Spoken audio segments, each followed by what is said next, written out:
Hey guys, tonight we're stepping quietly through the front door of a house that looks absolutely charming from the street and smells on the inside like a coal fire got into a fistfight with a chamber pot. Welcome to the Victorian home, not the tidy period drama version with the swelling violins, the spotless lace, and everyone gazing meaningfully across candlelit rooms. No. Tonight we're talking about the real thing. The damp, the soot, the arsenic in the wallpaper, and the small army of exhausted servants keeping the whole illusion upright.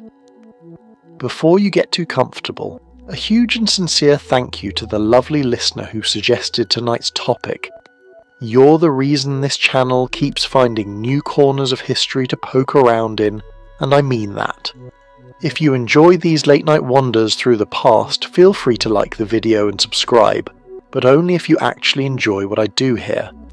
Drop a comment telling me where you're listening from and what time it is for you.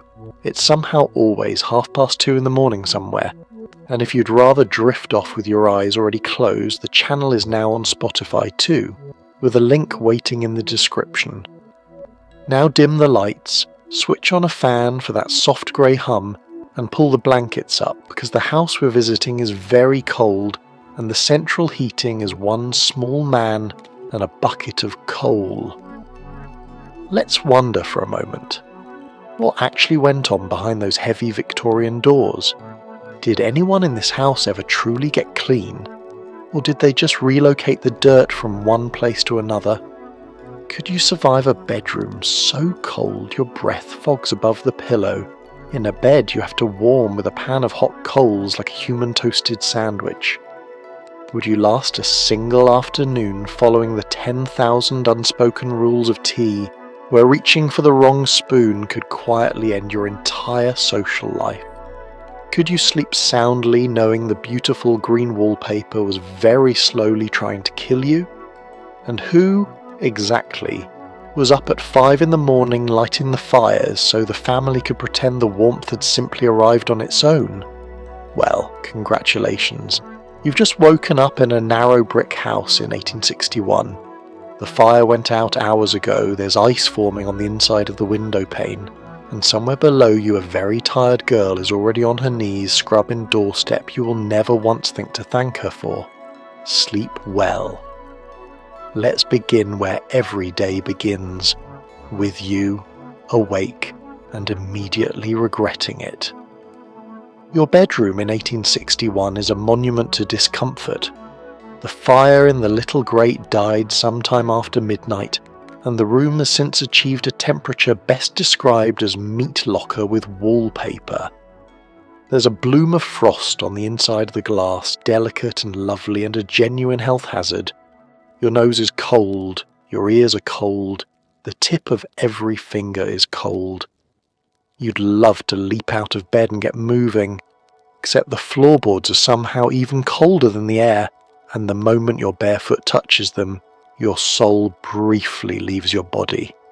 Welcome to the Victorian morning, where the first great achievement of the day is simply choosing to exist.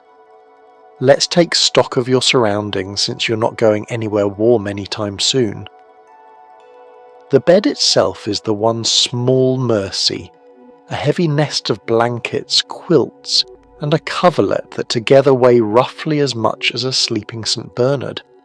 Beneath you, if you're comfortable, is a horsehair or flock mattress that has compressed over the years into something with the yielding softness of a church pew.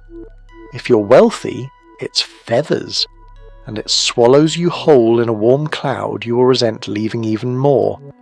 The trouble isn't the bed, the trouble is the 6 feet of Arctic air between the bed and your clothes. Your breath rises above your face in little visible puffs, drifting up toward a ceiling you cannot see because it is still technically the middle of the night. Sunrise in an English winter is a rumour. Now consider the great Victorian irony.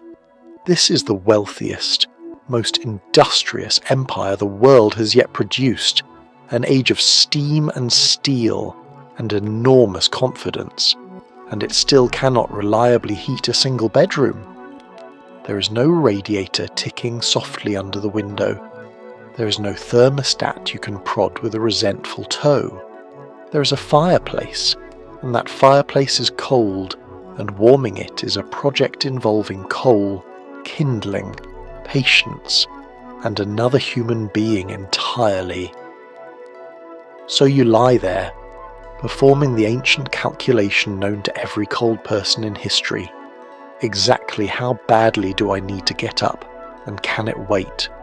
It cannot wait, because a bell is about to ring, or a child is about to cry, or your own bladder is filing an urgent complaint that a chamber pot at this temperature will not enjoy. So you steel yourself. You take the deep breath of a diver going off a high board, and you fling back the covers, releasing the one pocket of warmth you had painstakingly built with your own body heat over 8 hours, surrendering it instantly to a room that has been waiting all night to steal it back. The cold hits you like an accusation. Your skin puckers, your teeth consider chattering, and you hop across the floor in the peculiar high-kneed shuffle of someone trying to touch the ground as little as legally possible. Ever tried getting dressed while shivering so hard your own hands won't cooperate? You're about to. This is not a soft awakening into a gentle day. This is survival, dressed up in a nightgown, performed in a house that treats warmth as a luxury item rationed by the bucket. And the truly wonderful part, getting out of bed was the easy bit, because now you have to wash, and the water is somehow even colder than you are. Now it's time to freshen up, which sounds pleasant until you meet the washstand. In the corner sits a basin and a large ceramic jug, and the water inside that jug has been waiting there all night in a freezing room, patiently becoming as cold as it possibly can without turning to ice. There's no hot tap, no gentle steam, no soothing morning shower. There is a jug, a bowl, and your own dwindling courage. You splash the Arctic water onto your face, gasp like a landed fish, and dab yourself with a cloth in a ritual that removes approximately none of yesterday's grime, but does successfully wake you up through sheer shock. If you're wealthy, a servant hauled that water up 2 flights of stairs before you stirred. If you're not, that servant is you, and you're already tired. Let's admire the washstand properly, because the Victorians made it a whole event. It's a handsome little piece of furniture, often marble-topped, hosting a matching set. The jug, the basin, a soap dish, a toothbrush mug, and a smaller pitcher for good measure. The whole arrangement looks charming and civilized right up until you realize it exists precisely because the house has no bathroom. This is your bathroom. It is 3 feet wide.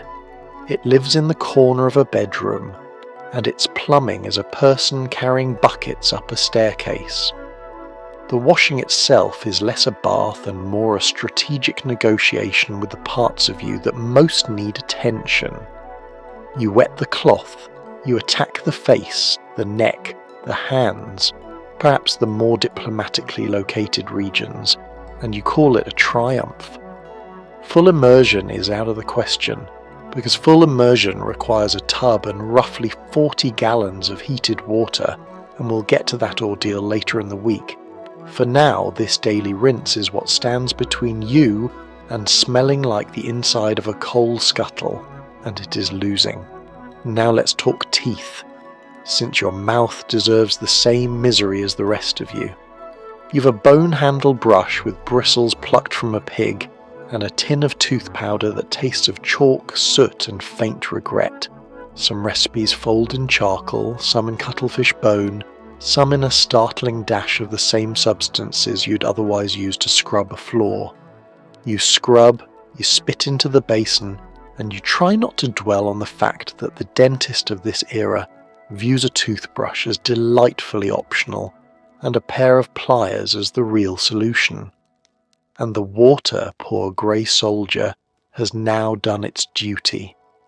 It sits in the basin, cloudy and cold, faintly scummed, waiting to be carried away and flung out somewhere it can trouble you no further. Ever tried starting your day by pouring ice water on your own face on purpose?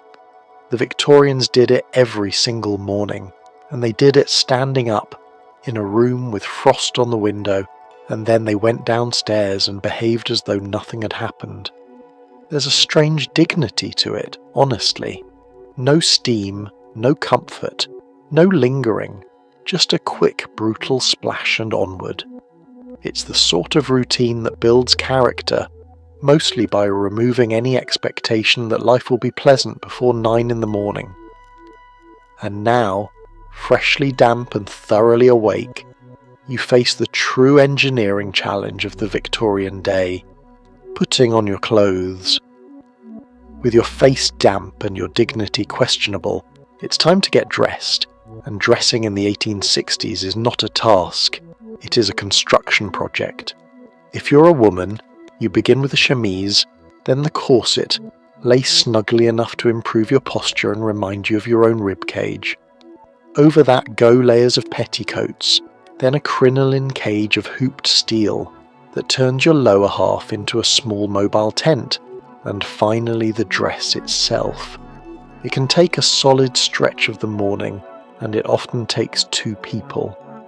Contrary to the dramatic legends, no one is removing ribs, but you will be sitting very upright at breakfast whether you like it or not. Getting dressed here isn't vanity, it's an act of engineering, and you're both the builder and the building.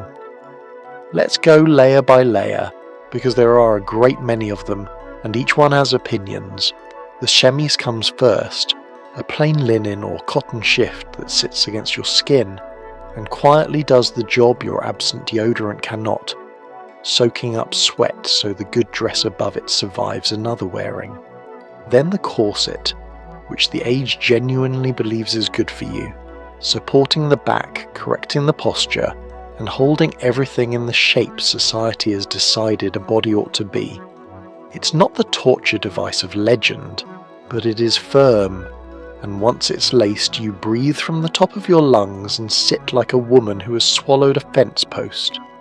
Then come the petticoats, plural, always plural, layered one over another for warmth and volume, and then the marvel of the age, the crinoline. This is a cage of flexible steel hoops that hold your skirts out in a vast graceful dome, replacing the 6 sweaty petticoats women used to suffer under. It's a genuine liberation, and also a hazard, because your skirt now extends a full arm's length in every direction. You will knock ornaments from tables, you will get stuck in doorways sideways like a ship trying a canal, and near an open fire that airy cage becomes a genuine danger, a fact the newspapers report with grim regularity. If you're a man, congratulations, your morning is faster and only mildly ridiculous. You've a linen shirt, a waistcoat, a jacket, trousers, and a collar so tall and starched it holds your chin at the permanent angle of a man smelling something disagreeable. The collar is detachable, which is convenient, and stiff enough to slice bread, which is not. A necktie or cravat knotted just so completes the effect. You look sober, respectable, and entirely unable to turn your head. The whole enterprise is governed by an iron rule. What you wear announces exactly who you are and how much you have. A gentleman does not lace his own boots if he can help it. A lady of standing cannot fasten her own dress, because the buttons run up the back in a long defiant row, placed there specifically to require a maid. Your clothing is a costume, a status report, and a small daily prison, all stitched together by someone who was up before you lighting the fire. Ever spent an hour dressing for a day of sitting quietly in a cold house? You're doing it now, upright and immaculate and faintly short of breath, and having assembled yourself into a respectable human, you now owe an enormous debt to the people who made it possible, so let's finally go and meet them. Before we go any further, let's talk about the people who made your morning possible, because they've been up for hours. The maid of all work rose around 5, in the dark, in the cold, and has already blacked the grates, laid the fires, boiled the water, and scrubbed the front step. In a modest household, she might be the only servant, which means she is the cook, the cleaner, the laundress, and the firelighter, all bundled into one perpetually exhausted person. There is no clocking out and no weekend. She sleeps in a freezing attic or a cupboard off the kitchen, and she is often 14 years old. The Victorian home ran on invisible labour, performed by people the family barely noticed, the way you barely notice a light switch until it stops working. Let's follow her morning, since it's the reason yours was tolerable. She wakes in the dark to a room with no fire, splashes her own face with water even colder than yours, and dresses fast because the day will not wait.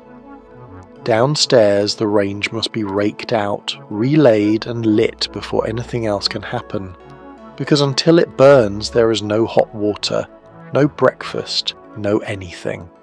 She kneels at each grate with a brush and a tin of black lead paste, polishing the iron to a shine, a filthy job that coats her hands and apron in soot she will carry all day. Then the front step, scrubbed on hands and knees in full view of the street, because a clean doorstep tells the neighbours this is a respectable house. This is the strange arithmetic of Victorian respectability. The family's comfort and status rest entirely on the labour of someone the family would prefer not to see or hear.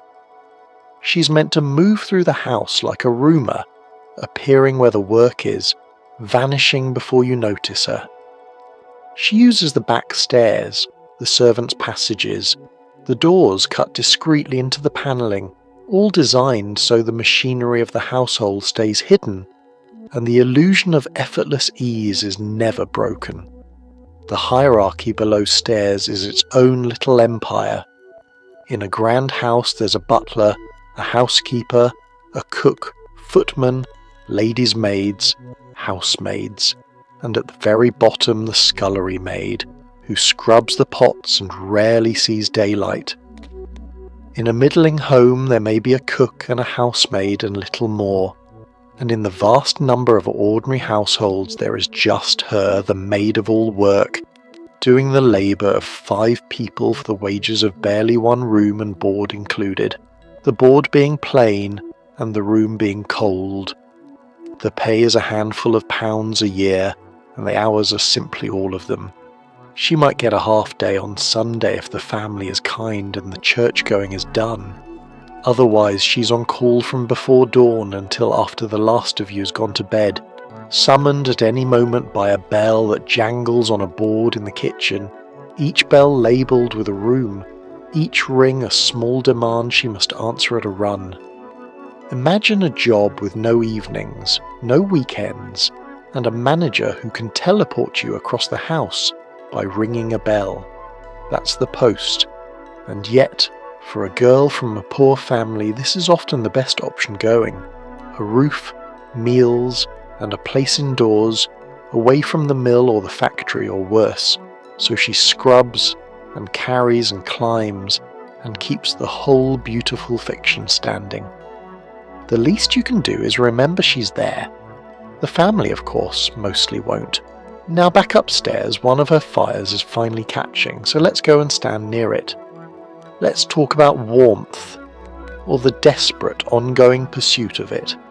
Every room worth heating has a small iron grate, and every grate demands coal, and coal demands work.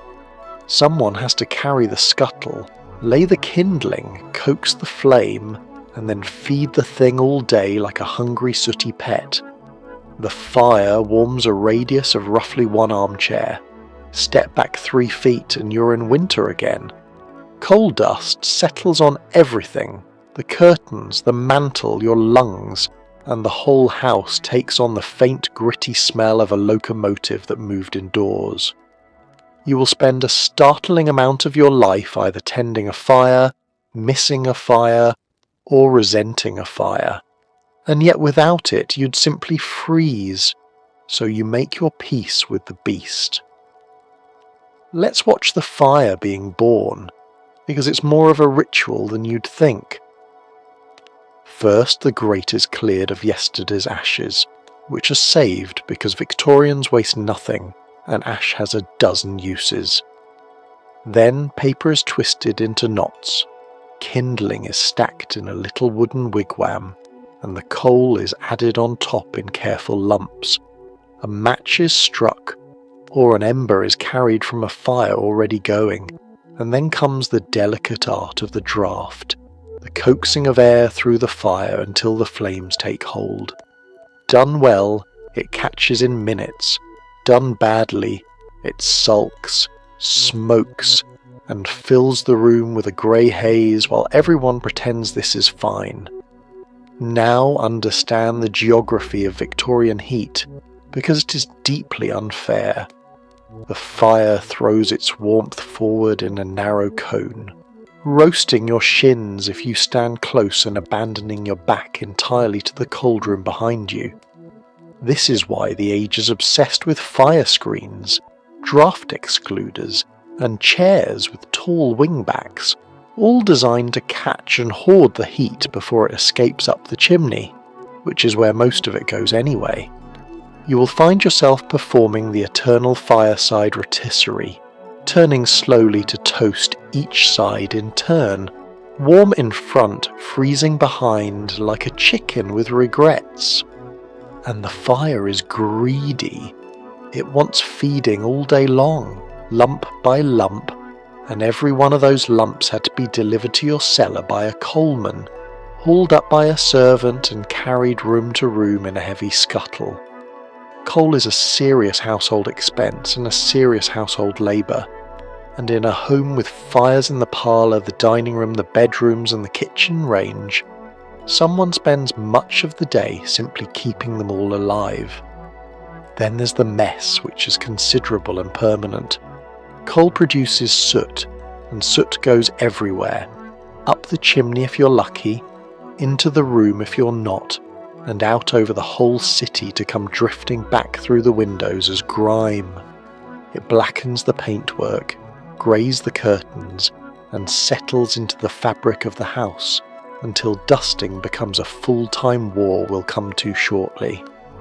Your lungs get a share too, which nobody's especially worried about yet. Ever kept a small hungry animal alive purely so it could warm 1 square yard of a large cold room? That's your relationship with the fire, and it's a codependent one.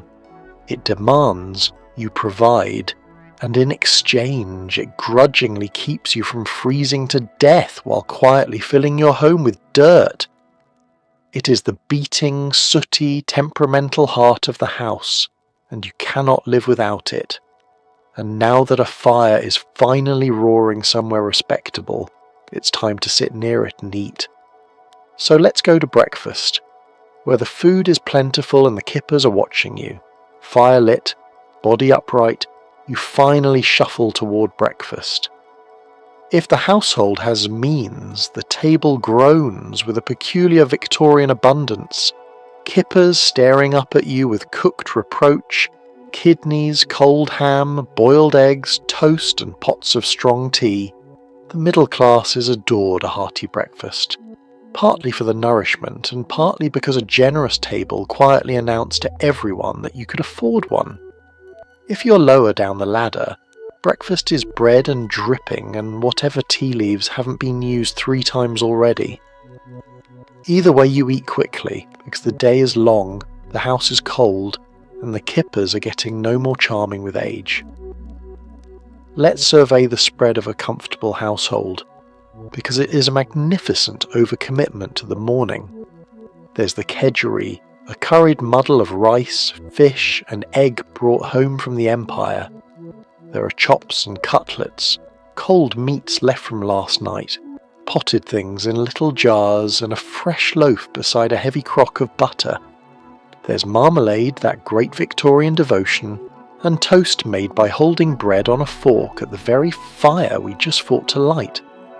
It's less a meal than a buffet designed to prove a point, and the point is, this family's doing perfectly well, thank you for noticing. Now consider the tea, which is the true morning religion. It arrives strong, dark and hot, brewed properly in a warmed pot, and poured through a strainer into cups so thin you can nearly see the light through them. Tea is the fuel of the entire nation, drunk at every possible hour and treated with a reverence bordering on the spiritual. The family drinks it freely. The servants drink the second brew and then the third, wringing every last atom of flavour from leaves that have long since given up. Nothing is wasted, not even the tea leaves, which will end their days scattered on the carpet to help gather the dust before sweeping. The setting matters as much as the food. In a genteel home there's a morning room, sunnier and less formal than the dining room, where the family gathers to eat, read the newspaper, and open the post. Father commands the paper. The letters are sorted and read aloud or hoarded depending on their contents. There's a particular stillness to a Victorian breakfast, a sense of the day being loaded and cocked before it's fired, everyone fueling up for the long marathon of respectability ahead. For the poorer household, of course, the picture shrinks dramatically. Breakfast is bread, perhaps spread with dripping, the saved fat from a roast, salted and smeared and genuinely delicious in the way that only cheap food eaten by a hungry person can be. There might be porridge, thick and grey and filling. There is tea, always tea, weak and stretched but hot and reviving. It won't win any prizes, but it's warm and it's fuel, and on a freezing morning fuel is the whole of the ambition. Ever eaten an enormous fried breakfast at dawn purely to prove you could?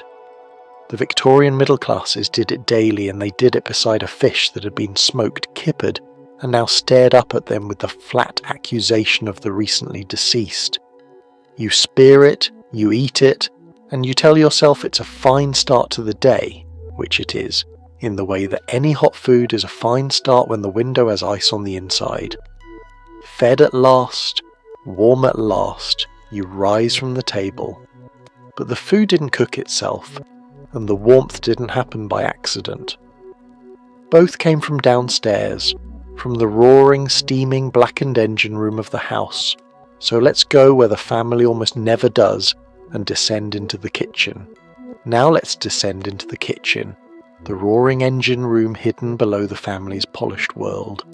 At its centre squats the cast iron range, a black beast that must be lit before dawn, fed all day, and blacked and polished until it gleams, which is a filthy job that immediately makes the range dirty again. The heat is tremendous, the ventilation is theoretical, and the cook labours in a permanent haze of steam, smoke, and simmering resentment. Everything is done by hand. The plucking, the gutting, the kneading, the endless scrubbing of pots with sand and elbow grease. The kitchen is where the house is truly kept alive, and also where a great many people quietly ruin their backs, their hands, and their afternoons. Let's understand the range, because it rules this room like a tyrant. It's a great iron contraption combining an open fire, an oven, and a hot plate, and it is temperamental in the extreme. There's no dial to set the temperature. The cook judges the heat by holding a hand in the oven and counting how long she can bear it, a method that is exactly as scientific and as painful as it sounds. Get the fire too hot and the pastry burns, too cool and the joint won't roast. Managing this beast across a whole day of different dishes is a genuine skill, and a good cook is prized precisely because most people cannot do it without producing charcoal and tears. Now look at the tools. or rather the near-total absence of the ones you'd expect. There is no refrigerator, so the meat must be used quickly or preserved. There's no gas cooker in most homes, no electric anything, no gadget that does the work for you.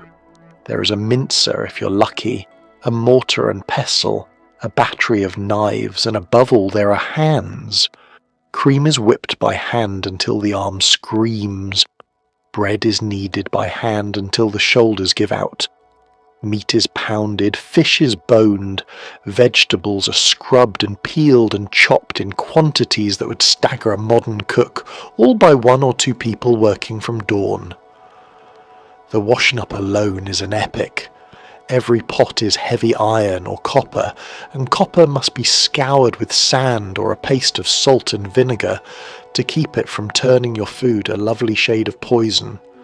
The greasy water goes cold, the pile never shrinks, and the scullery maid, lowest of the low, stands at the sink with cracked, reddened hands working through a mountain of crockery that will be dirty again by evening. Ever done the dishes for a 12-course dinner using only sand, cold water and despair? Somewhere below stairs, a 14-year-old is doing exactly that right now, and it is hot, punishingly so, in a way the rest of the frozen house is not.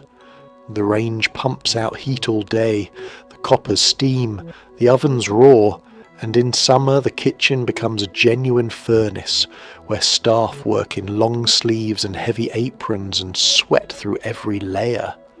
The irony is exquisite.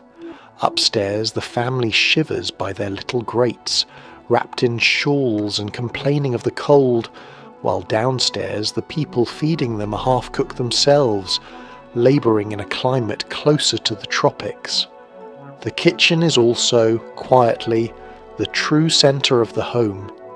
The family may believe the house revolves around the parlour, but the parlour is a museum. The kitchen is where things actually happen, where the food is made, the water is heated, the gossip is exchanged, and the whole exhausting machinery of respectability is kept running. It is loud, hot, hazardous, and absolutely essential, and the people who rule it are far more powerful than the family will ever admit. Now let's climb back up to the polished world above, where everything looks lovely and calm. It's all a bit of a performance, and some of the loveliest touches are, it turns out, doing their best to poison you. Let's admire the wallpaper. Let's admire the decor for a moment, because it may be trying to kill you. That gorgeous, vivid green wallpaper, the rich emerald shade everyone adores, often gets its colour from Shields green or Paris green, pigments made with arsenic. In a warm, damp Victorian room, that paper can shed fine dust and, some believed, release a faint poisonous vapour, leaving families mysteriously ill in their own parlours. Headaches, stomach trouble, a general sense of wasting away in a beautifully decorated room. Nobody quite connected the dots for years. You could quite literally be poisoned by good taste. So go ahead, compliment the walls, but maybe don't lick them. Let's understand why green, of all colours, became the villain. For most of history, a truly vivid, stable green was maddeningly hard to produce. Then chemistry delivered a miracle, a compound of copper and arsenic that gave a green so rich, so alive, so gloriously saturated that the entire fashionable world lost its mind for it. This green went into everything. Wallpaper, yes, but also dress fabrics, artificial flowers, candles, children's toys, sweets, and the fake leaves worn in ladies' hair. An entire era decided that the most beautiful colour available was one built from a notorious poison, and then wrapped itself in it from head to foot. Now picture the parlour. The walls are papered in that luscious green. The room is kept warm by the fire and damp by the general moisture of a poorly ventilated house. and over the years the paper begins to break down. Some experts of the day argued it gave off a toxic gas in these conditions. Others pointed to the fine dust that flaked from it and drifted through the air to settle on every surface and into every lung. Either way, families in these rooms fell ill in ways no one could explain, growing weak, sick, and sallow, and mysteriously recovering when they left home for the seaside, only to wilt again on returning to their lovely green sanctuary. The victims were often the most vulnerable. Children in green-papered nurseries sickened. Workers who made the paper and the fabrics, especially the young women who dusted the poisonous pigment onto artificial flowers all day, suffered dreadfully, with sores, ulcers, and worse. There are grim accounts of the colour quite literally being the death of the people who handled it most, and still the fashion held because the green was beautiful, and beauty, then as now, has a way of silencing common sense. The debate raged for decades.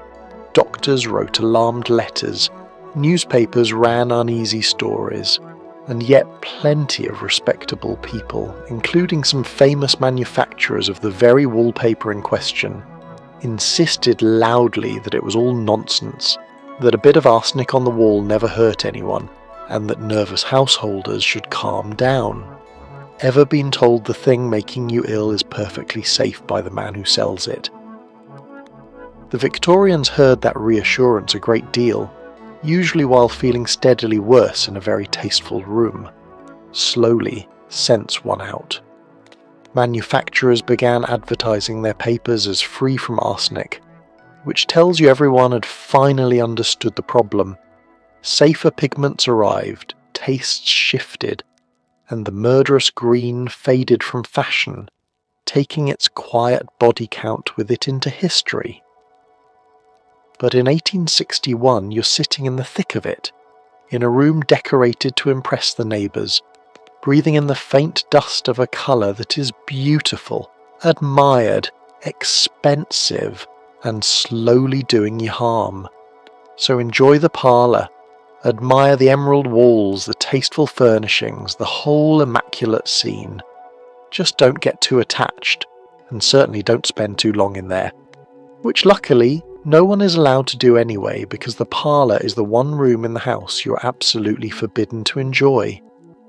Come now into the parlour, the finest room in the house, kept spotless and almost entirely unused.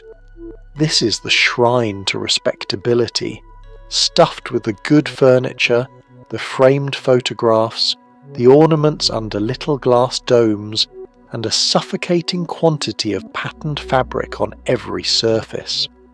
The family does not lounge here. The family performs here, on the rare occasions when visitors come to judge them.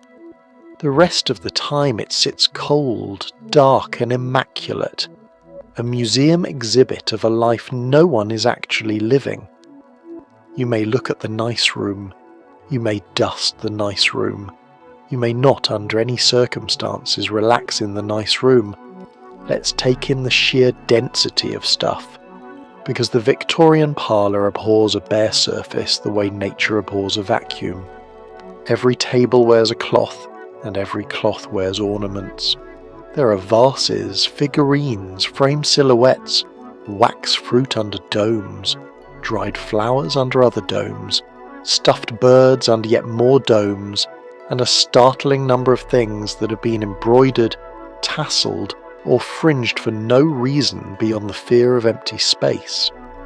The walls are crowded with pictures hung nearly to the ceiling. The mantel is a battlefield of clocks and candlesticks, and the whole effect is less a room to sit in than a very earnest collection to be admired. Each object is a small announcement. The piano says the daughters are accomplished. The books say the family reads, whether or not it does.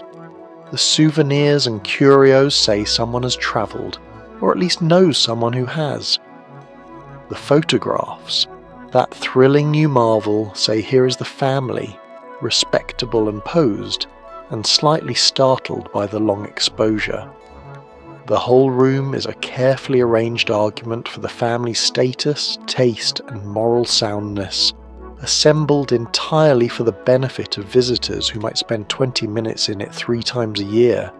And that is the great absurdity.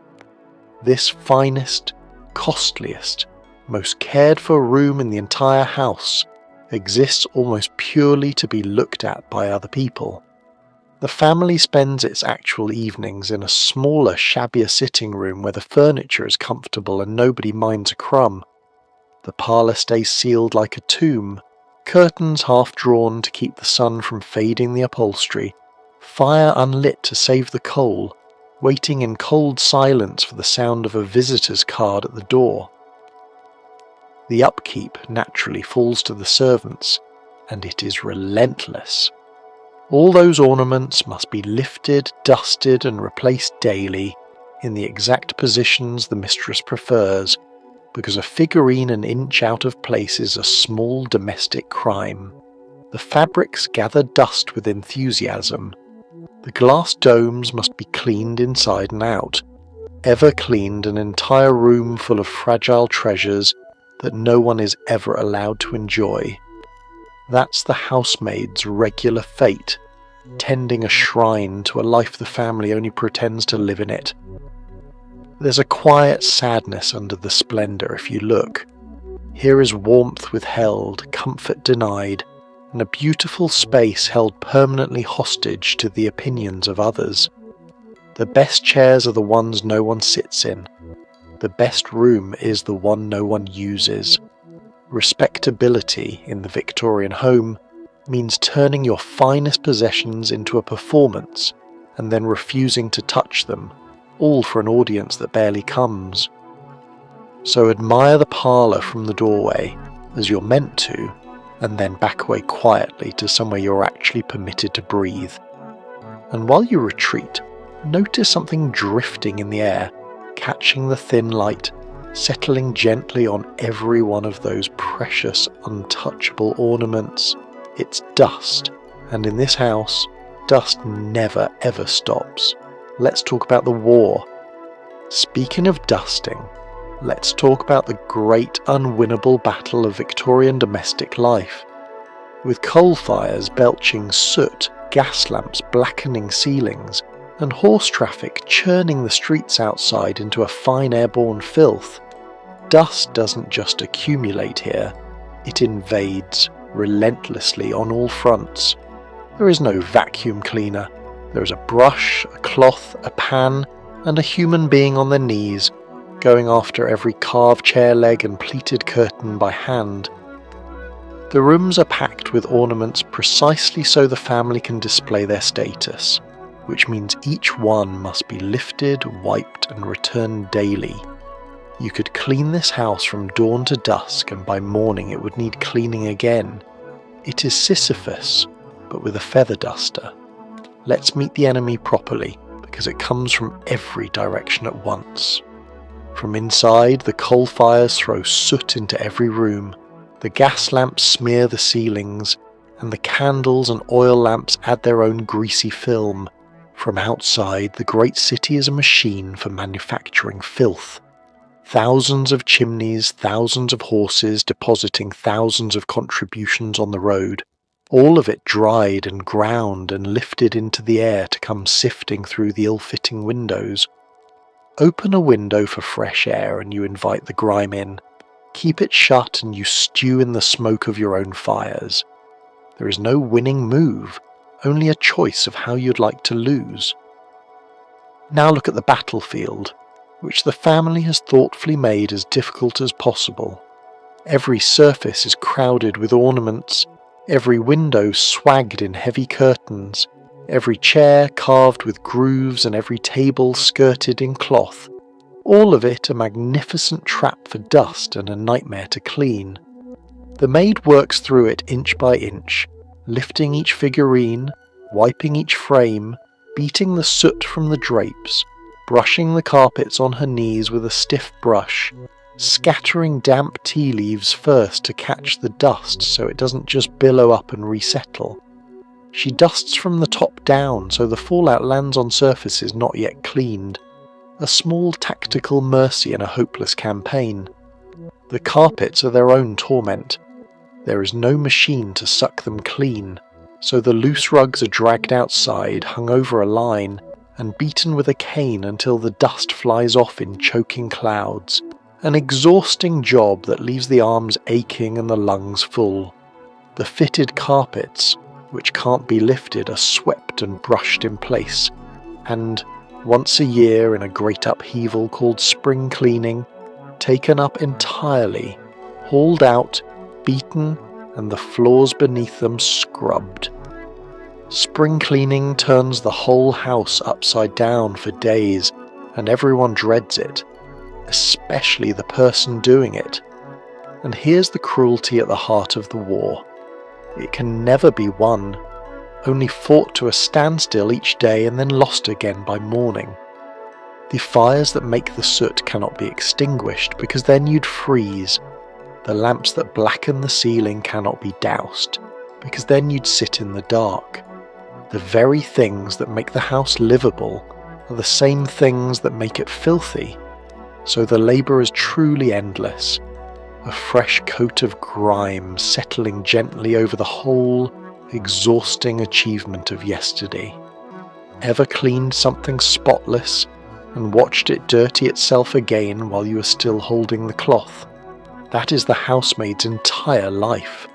So she fights on, cloth in hand, because a dusty house is a shameful house, and shame is not permitted. It is honest, aching, thankless work, performed in silence so the family need never think about it. And as the light begins to fail and the dusting is finally briefly done, a new task looms, one that will let a little more dirt into the air even as it pushes back the dark. It's time to light the lamps. As the afternoon dims, let's light the lamps and gently poison the air while we're at it. Gaslighting is the marvel of the age. A flick, a flame, and rooms glow far brighter than any candle managed. But this coal gas burns dirty. It blackens the ceilings, tarnishes the silver, wilts the houseplants, and gives off a faint sulphurous whiff that lingers in the curtains. It also devours the oxygen in a closed room, leaving guests inexplicably drowsy and headachy by the end of an evening. And should a jet be left running unlit, well, the results were occasionally dramatic and always memorable. Victorian progress often arrived like this, brilliant, convenient, and quietly hazardous to everyone standing near it. Let's appreciate first just how astonishing this all is, because it's easy to forget from a distance. For the whole of human history until roughly now, night meant darkness, held back only feebly by candles and oil lamps that guttered, smoked, and gave a weak, flickering pool of light barely fit to read by. Then came gas, piped into the very walls of the house, and suddenly a room could be lit brightly, steadily at the turn of a tap. Streets were lit, shops stayed open. The evening, once a slow surrender to the dark, became usable. To a Victorian, this is genuine wizardry, and they are rightly delighted by it. The delight comes with a price, of course, as delight so often does in this house. The gas is made from coal, and it burns with all the enthusiasm for filth that coal always shows. Above every lamp a dark smudge slowly spreads across the ceiling, so that ceilings must be repainted far more often than anyone would like. The gas attacks the metalwork, blackening the silver and dulling the gilt. It parches the air, dries the throat, and quietly murders any houseplant optimistic enough to share the room. Bookbindings crack, and the whole interior takes on a faint tarnished quality, as though the house itself is slowly being smoked like a kipper. Then there's the air you're actually breathing, which the flames are steadily eating. Each burning jet consumes oxygen and gives off its own fumes, and in a room sealed tight against the winter cold, with the curtains drawn and the door shut, the atmosphere grows thick and stale as the evening wears on. Guests grow heavy-eyed and headachy, and blame the wine or the hour, never suspecting the pretty lights hissing gently on the wall. Ever felt yourself wilting at a dinner party and assumed it was the company? It might well have been the lighting, quietly turning the room into a lidded pot. And the gas is not merely stuffy, it is genuinely dangerous. A tap left half open fills a room with an odourless, invisible threat, and a servant entering with a candle discovers the problem in the most spectacular way imaginable. Leaks seep through walls, faulty fittings hiss in the dark. The newspapers carry their steady, grim reports of explosions and asphyxiations. The small fine print of an era learning the hazards of its own cleverness in real time. One accident at a time, so the lamps are lit with care, the tapers touch to each jet, and the rooms bloom into a warm golden glow that would have seemed miraculous to anyone born a generation earlier. It's brighter, longer, and better than anything before it, and it's also slowly staining the ceiling, poisoning the air, and waiting for one careless hand to make the evening memorable. That's Victorian progress in a single hiss of flame. Now that we can see, let's attend to a matter the lamplight makes no prettier. The pressing question of exactly where everything in this house goes. Let's address a delicate matter. Where, exactly, does everything go?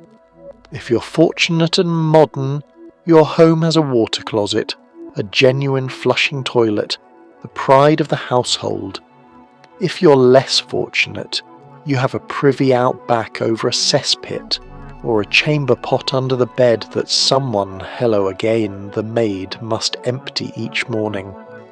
Even where flushing toilets exist, they often drain into overwhelmed sewers or leaking cesspits, so the smell has a way of wafting back up the pipes to say hello. The whole city of London reached such a fragrant crisis a few years before this that the summer became known simply as the Great Stink.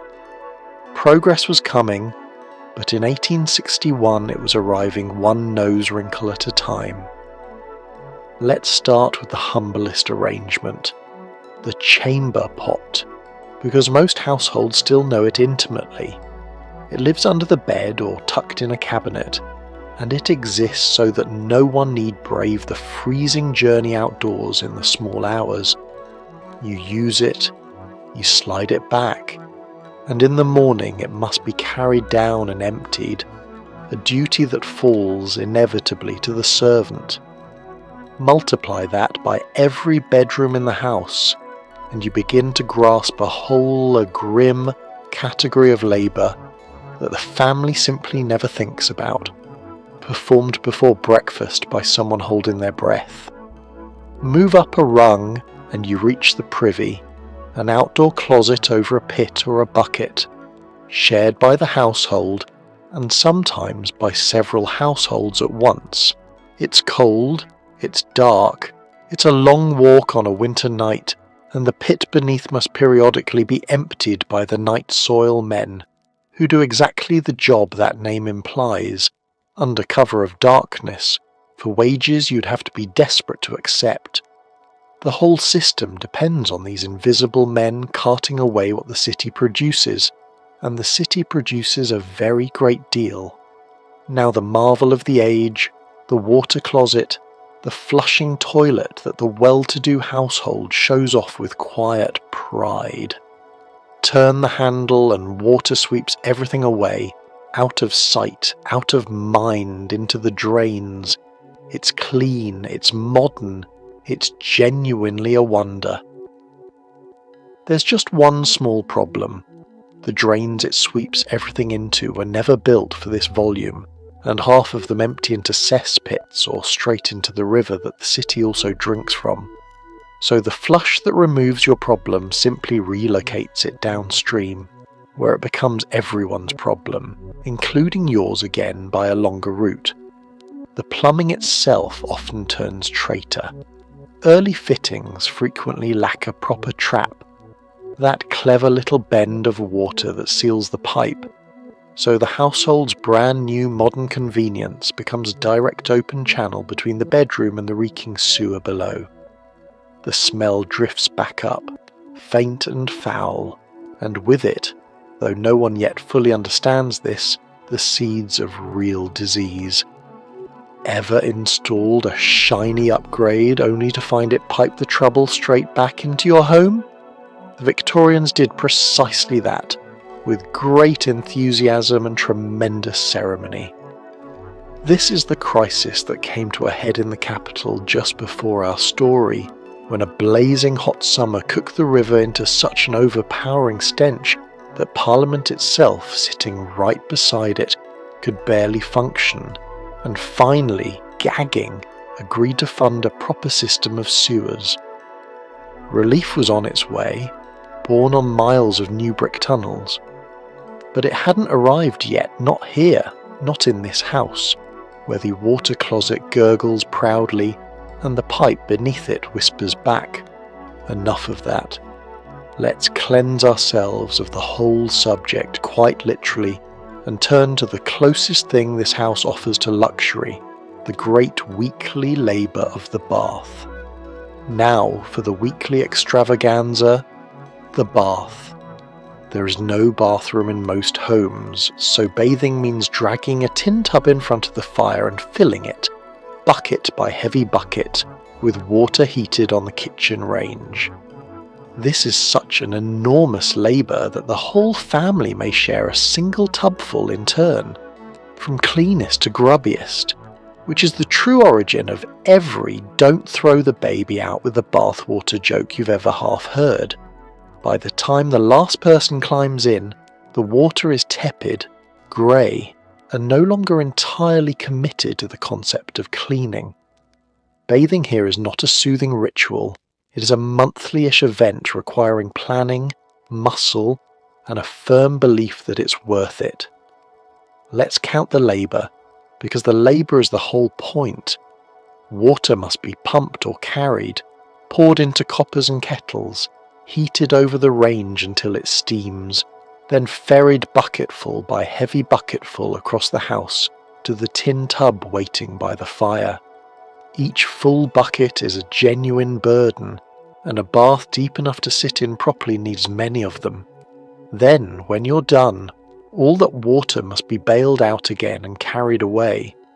For a single bath, someone hauls water up, and grey water down until their back is a monument to the whole enterprise, that someone is as ever the servant, or in a poorer home, everyone. Because of all that effort, the tub is a shared resource, filled once and used by the family in strict order of precedence. Father first, into the clean hot water, then the rest in descending rank, each climbing into a bath a little cooler and a little cloudier than the last, until the youngest or lowliest lowers themselves into a lukewarm grey soup that has already cleaned several other people. It is not glamorous. It is arithmetic, applied to hygiene, and it explains a great deal about why the Victorians did this so rarely, and relied so heavily on the daily cold splash at the washstand instead. This setting, at least, is the warmest spot the house can offer, right in front of the parlour or bedroom fire, screened off for a scrap of privacy. This matters enormously, because a bathroom would be a freezing room, and a bath in a freezing room is a punishment, not a pleasure. So the tub comes to the fire, and for a brief steaming interval you sit in hot water in a warm glow, which in this cold and difficult house is very nearly bliss, and worth every bucket that got you there. Now, the very wealthy are beginning to install fixed bathrooms, with piped water and boilers and gleaming fittings, the shape of the comfortable future. But these are rare, expensive novelties, and even they often produce water more alarming than soothing, given the temperamental gas geysers that heat it, and occasionally announce their displeasure with a bang. For the ordinary household, the tin tub by the fire remains the whole of the ambition, dragged out, filled, shared, and emptied on bath night, and not a moment more often than necessary. Ever treated a hot bath as a rare civic event requiring the labour of the entire household? That's precisely what it is here.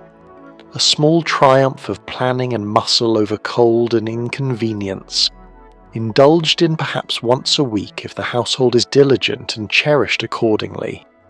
You emerge pink, damp, and briefly clean, wrapped in a towel warmed at the fire, feeling like royalty and knowing full well it will be days before you feel this way again. Clean at last, let's go and inspect where the household's food is kept, because getting clean is one thing, and not being quietly poisoned by dinner is quite another. Let's raid the larder cautiously. With no refrigeration, food is kept cold in a stone-floored pantry, salted, smoked, potted under fat, or simply eaten before it can revolt. But the greater danger isn't spoilage, it's adulteration. Unscrupulous sellers stretch their goods with astonishing creativity. Alum whitening the bread, chalk brightening the milk, sand bulking the sugar, and lead compounds colouring the cheap sweets. You might sit down to a wholesome meal and consume a small chemistry set along with it. New laws were beginning to fight back against this, but in 1861, reading the ingredients meant squinting suspiciously at your loaf and hoping for the best. Let's tour the larder first, since keeping food edible without a refrigerator is a real feat. The pantry has a cold stone floor and a north-facing window with a mesh screen to let in cool air and keep out flies, and here the perishables sit in a state of managed decline. Meat hangs or rests under a cover. Milk and butter keep in the coolest corner and turn anyway with dispiriting speed in warm weather. To buy time, the household salts, smokes, and pickles with vigour, and pots meat and fish under a thick seal of fat, which keeps the air out and the contents just about safe. Everything is a race against rot, and the household is forever a step behind. But spoilage, at least, announces itself. You can smell the turned milk and see the greening meat. The sneakier menace is the food that looks perfect and has been quietly tampered with before it ever reached your kitchen, because a startling amount of what you buy has been stretched, faked, or brightened to fatten a seller's profit. This is the golden age of food adulteration, when the loaf on your table and the sugar in your bowl may contain a good deal that never grew in any field. Consider the catalogue, because it is genuinely alarming. Bread is whitened and bulked with alum and sometimes chalk or ground bone. Milk is watered down, then whitened back up with chalk to hide the crime, and thickened with who knows what. Tea leaves once used are dried, dyed, and sold again as new, coloured with substances no one should drink. Beer is stretched and doctored.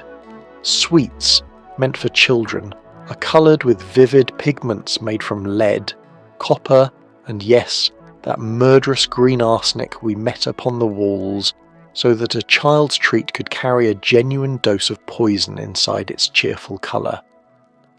The reason this flourishes is simple. Nobody is checking. There is, as yet, no real system of inspection, no reliable way for an ordinary shopper to know what's in anything, and no meaningful punishment for the seller who cheats. It takes a determined few, chemists and campaigners, who begin actually testing what's on sale and publishing the horrifying results to force the matter into the open. Their findings shock the public, and the first proper laws against adulteration are only just beginning to appear, tentative and toothless, but a start. So in this house, in this year, safety comes down to judgment and suspicion. The careful mistress buys from sellers she trusts, learns the tricks of the trade, and eyes a suspiciously white loaf or an oddly bright sweet with the wariness it deserves. Ever bought something that looked perfect and wondered what they'd done to make it look that way? The Victorian shopper had to ask that question about nearly everything, every single day, and often never got a truthful answer. You eat anyway because you must, trusting to luck and a stern eye. And having survived the larder, let's turn to the day of the week that every servant in the land dreads above all others, the day the whole house fills with steam and misery. Let's talk about laundry. Let's talk about the most dreaded day of the week. Washing day, usually Monday, usually miserable. There is no machine. Laundry means boiling great coppers of water, scrubbing garments raw against a board, wrestling them through a mangle to squeeze the water out, and hanging the sodden results wherever they might dry, which in a damp climate is nowhere and never. Harsh soaps and lye strip the skin from the washerwoman's hands. Whites are boiled, blued and starched in a process so exhausting it consumes the entire day and often the next one for ironing. If you have ever grumbled at a laundry basket, spare a thought for the Victorian who faced this weekly with nothing but a tub, a mangle and grim determination. Let's walk through the ordeal from the start because it begins before dawn and does not let go. First, the great copper, a large fixed vat in the scullery, must be filled and its fire lit so the water can come to the boil. The dirty linen is sorted by colour and grubbiness, then soaked, then rubbed by hand against a ridged washboard with a bar of harsh soap, worked and wrung and worked again until the ingrained dirt of a week gives up. The whites are boiled in the copper, stirred with a great wooden stick called a dolly, or tossed up and down until the arms burn, because boiling is the only real weapon against stains in a world without modern detergent. Then comes the rinsing, and the water problem all over again, fresh cold water carried in and dirty water carried out, the linen plunged and swirled and lifted, streaming and impossibly heavy. To brighten the whites there's the curious ritual of the blue bag, a little pouch of blue dye swished through the final rinse, because a touch of blue tricks the eye into seeing a purer white, an old laundress's cleverness passed down through generations. Starch is boiled up separately, and the collars and cuffs and petticoats dipped in it, so they'll dry crisp and hold their proud stiff shape. Wringing the water out is a battle of its own. Sodden fabric weighs a ton, and it must be twisted by hand or fed through the mangle, that fearsome contraption of two heavy rollers turned by a crank that squeezes the water out and will just as happily squeeze a careless finger. Turn the handle, feed the cloth, catch it flattened and dripping on the other side, and repeat for a mountain of washing that never seems to shrink. It is heavy, wet, relentless work, and it soaks the worker as thoroughly as the wash. And then, the final insult in a damp and sunless climate, getting it dry. On a rare fine day the lines go up in the yard and the washing flaps in the breeze. On the far more common grey, wet, sooty day, the sodden laundry is draped indoors, over racks and hoisted on pulleys near the fire and across every available surface, so the whole house fills with clammy air and the smell of drying wool, while everyone edges around wet sheets for a day or more. Hang it outside in the city smoke and it may come in dirtier than it went out. Ever spent an entire day soaked to the elbows, hands raw from lye, wrestling wet sheets that outweigh you, only to face the ironing tomorrow? That is washing day, and it comes around every single week. And the poor washerwoman's hands are cracked and red, and never quite recover before the next Monday demands them again. It is perhaps the hardest single day of domestic labour the era has to offer, and it is offered generously once a week, forever.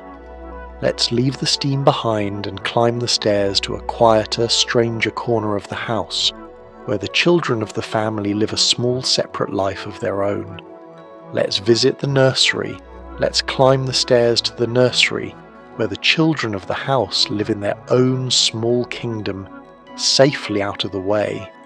In a family of means, the little ones are largely raised by a nanny or nursemaid, brought down to visit their parents for a scrubbed and tidy hour before being whisked back up again. The reigning philosophy is that children should be seen, occasionally, and heard almost never. Discipline is firm, affection is rationed, and the nursery diet leans heavily on bread, milk, and boiled things of no particular flavour.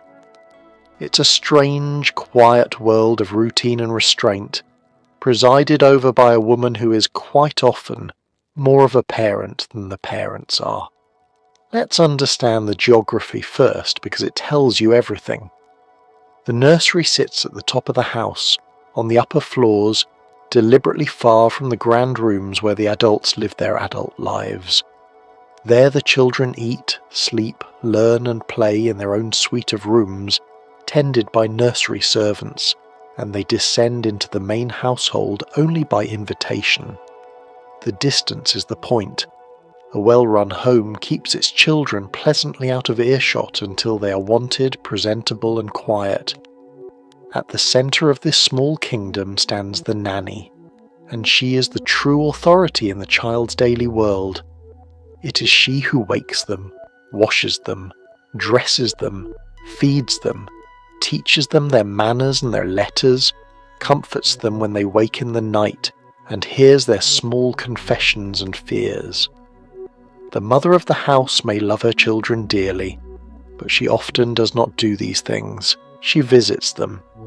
The bond that forms in the nursery is frequently deepest, not with the parents at all, but with this hired woman who is present for everything the parents delegate away. The famous ritual of the era is the children's hour, when the little ones are scrubbed pink, dressed in their best, drilled in their behaviour, and sent down to the drawing room to spend a short formal interval with their parents. There they are expected to be clean, charming, obedient, and above all quiet, on display like the good ornaments they are, before being returned upstairs to the nursery when the hour is up. Affection is real but measured out in these careful doses, and a great deal of the age's parenting is done at arm's length by proxy. The food fits the philosophy exactly: plain, wholesome, and profoundly boring. Nursery meals mean bread and milk, thin porridge, rice pudding, boiled mutton, and vegetables cooked into meek submission, all served on the theory that rich or spiced food would overexcite a young constitution. Treats are rare and sweetness suspect. The nursery table is a lesson in restraint served 3 times a day, and generations of Victorian children grow up on a diet designed less to delight than to build character through gentle culinary tedium. Discipline, too, is firm and unsentimental. Obedience is prized above nearly all things, tempers are to be governed, and a wayward child is corrected without much fuss and often without much warmth. This is not cruelty mostly. It is a genuine belief that a child is clay to be shaped, that indulgence spoils, and that a well-ordered childhood of routine and restraint produces a well-ordered adult. Whether it produced happy adults is a question the era does not much pause to ask. Ever grown up loved from a distance, raised day to day by someone your parents paid? Countless Victorian children did exactly that, and remembered their nannies with a tenderness that says a great deal about where the real work of raising them was done. It is a quiet, orderly, slightly lonely little world, this nursery at the top of the house, but the children are not in fact the only small residents up here, nor the only ones who treat this house as home. Let's meet the lodgers nobody invited, the ones behind the walls and under the floors. Now let's meet the household you didn't invite, Behind the wainscoting and beneath the floorboards lives a thriving population of rats, mice, cockroaches, and the beloved black beetle, all delighted by the warm kitchen and the endless crumbs. Mice patrol the pantry by night, cockroaches scatter when the candle appears, and rats, bold and disturbingly clever, treat the house as a shared tenancy. Households wage war with traps, cats, poison, and the occasional professional rat catcher, and the war is never truly won, only paused. You are, at all times, cohabiting with several species who consider your home theirs. Try not to think about it while you eat. Let's understand why they love it here so very much, because from a rat's point of view this house is paradise. It is warm thanks to all those fires you fought to light. It is generously stocked, thanks to a larder full of food and a kitchen that scatters crumbs and scraps with every meal.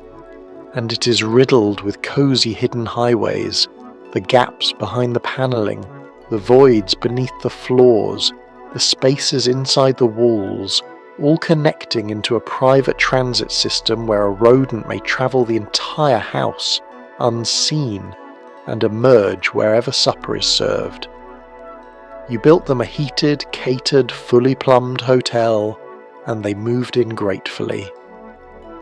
The mice are the small, persistent nuisance, patrolling the pantry after dark, gnawing into the flour and the sugar and the wax candles, leaving their unmistakable calling cards along the shelves. The cockroaches, the era's dreaded black beetles, own the kitchen by night, swarming the warm floor near the range and vanishing into the cracks the instant a light appears, so that a servant coming down early with a candle sees the floor itself seem to ripple and flee. They're hardy, numerous, and very nearly impossible to be rid of once they've settled in. The rats are another matter entirely, bold and clever and genuinely unsettling. They are large, they are strong, they can gnaw through wood and squeeze through astonishingly small gaps, and they carry disease and fleas wherever they roam. In the walls at night you hear them, the scuttling and scratching and gnawing of creatures going confidently about their business in the dark, treating your home as the shared property it has, from their perspective, always been. It is an uneasy thing to lie in a cold bed listening to the walls quietly rustle with life. So the household fights back on every front it can manage. There is the cat, of course, the oldest and best of the defences, earning its keep by the tail count of its victims. There are traps of every design, baited and set along the runs. There is poison laid in the corners, a hazard to everyone but deployed anyway in desperation. And for a serious infestation there's the professional rat catcher, a colourful character who arrives with his terriers and his ferrets and his tricks, clears out what he can, and cheerfully warns you the survivors will breed the losses back within the season. Because that is the truth of it. The war is never won, only fought to a standstill. Kill a dozen and more arrive from next door, from the sewers, from the streets, drawn by the same warmth and food that drew the first. The best the household can do is keep the numbers down, guard the larder, set the traps, feed the cat, and make an uneasy peace with the fact that it shares its walls with a great many other tenants who pay no rent and give no notice. Ever tried to enjoy your dinner knowing full well what's watching from the skirting board? The Victorian did, nightly, and simply learned not to dwell on it. And speaking of things best not dwelt upon, when one of these lodgers or one of these meals finally makes you ill, you'll be reaching for the family's medicines, which is where matters take a genuinely alarming turn. Should you fall ill, and you will, let's peek into the family medicine cabinet, a collection best described as optimistic. Here sits laudanum, a tincture of opium poured freely for coughs, aches, nerves, and, alarmingly, to quiet fussy babies. Beside it lurks calomel, a mercury compound cheerfully prescribed for nearly everything, whose side effects included losing your teeth. There are patent tonics promising to cure all ailments known to man, containing mostly alcohol, opium, and confidence. The doctor, if summoned, may bleed you, blister you, or recommend a nice sea voyage. Victorian medicine meant well, tried hard, and occasionally treated you to death with tremendous sincerity. Let's start with laudanum, because it is everywhere, and it is genuinely frightening in hindsight. This is opium dissolved in alcohol, sold cheaply over the counter to anyone who asks, and taken by respectable people for every complaint under the sun. A cough, a headache, a sleepless night, a case of nerves, a painful monthly, a general sense of being unwell. It works in the sense that opium reliably dulls pain and worry, and it is dangerously addictive, in the sense that opium reliably is. Whole households come to depend on it without ever thinking of themselves as anything but sensible patients managing their ailments. The truly grim chapter is the dosing of infants. There are soothing syrups sold expressly for fretful, teething babies, and a great many of them are quietly laced with opium, given to quiet a crying child so an exhausted mother or an overworked minder can get some rest or some work done. They do quiet the child, sometimes permanently, and the era's infants pay a hidden toll for the convenience that no one is properly counting yet. It is one of the darker things done with the best of intentions in a home that loves its children. Then there's calomel, the great mercury standby, prescribed with cheerful abandon for fevers, sluggish digestion, and complaints of every kind. Mercury is a poison, and the treatment produces exactly the effects of poisoning, purging the patient violently and with repeated use, loosening the teeth and blackening the gums, so that the cure announces itself in the very mouth of the cured. The doctors of the day genuinely believe this drastic purging is doing good, driving out the illness, and they administer it to adults and children alike with confidence and care. Beyond the doctor's prescriptions lies the vast glittering world of patent medicines, the bottled tonics and pills and cure-alls sold with magnificent advertising and no oversight whatsoever. Each promises to cure a startling range of unrelated diseases, and each contains, upon inspection, some blend of alcohol, opium, and cheerful nonsense.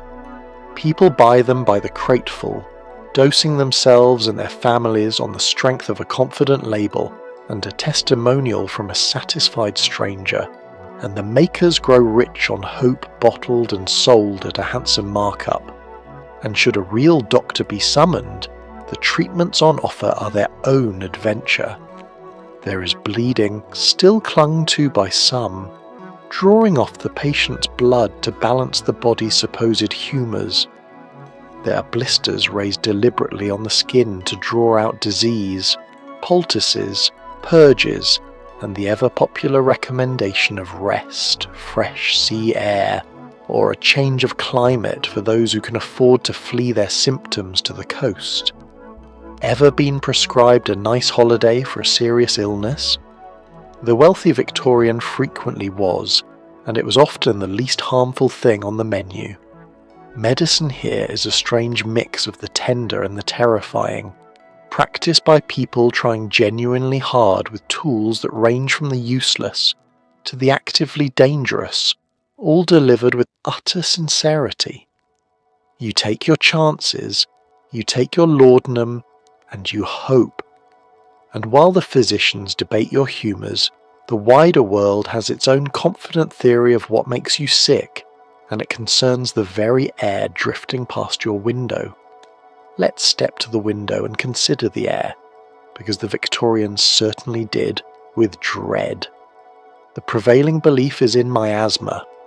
The idea that disease spreads through foul, smelly air rising from sewage, marshes and rot. It's not quite right, but given how the city smells, you can hardly blame them. Outside, coal smoke from 1,000 chimneys mixes with fog to form a thick, choking yellow-grey soup that coats the lungs and blots out the sun. Inside, the air is close, gaslit, and scented with damp and drains. Whether or not the smell itself causes the sickness is very real, and the air is doing you no favours either way. Let's understand the theory on its own terms, because it isn't stupid, merely mistaken. The idea is that disease rises as a kind of poisonous vapour, a bad air from decaying matter, stagnant water, sewage, and rot, and that breathing this foul-smelling exhalation is what makes people sick. Look at where illness clusters, the reasoning goes, and you find it thickest around the stinking slums, the reeking river, the overflowing cesspits, precisely where the air smells worst. Smell and sickness travel together, so smell must carry the sickness. It's a reasonable conclusion drawn from real observation, and it happens to be wrong about the mechanism while pointing straight at the true culprit, because the places that smell of filth are indeed the places that make you ill, just not through the nose. The same foul water and sewage that produce the stench also carry the true agents of disease, and it will take a while yet, and some very determined investigation into how cholera actually spreads, before the world firmly grasps that it is the contaminated water, not the offended nostril, doing the killing. For now, miasma reigns, and it drives people to fear a bad smell as they would a loaded gun. This fear is not without its uses, oddly enough. Terrified of foul air, reformers push hard to clean up the sewage, drain the marshes, ventilate the buildings, and flush the filth away from where people live and breathe. Their reasoning is faulty, but their remedy is sound. Clear away the stink, and you clear away the sickness too, because you happen to be clearing away the real cause in the process. Sometimes the wrong theory, followed sincerely enough, stumbles onto the right answer. Meanwhile, the actual air, theory aside, is genuinely dreadful. Step outside and the great city greets you with its signature atmosphere.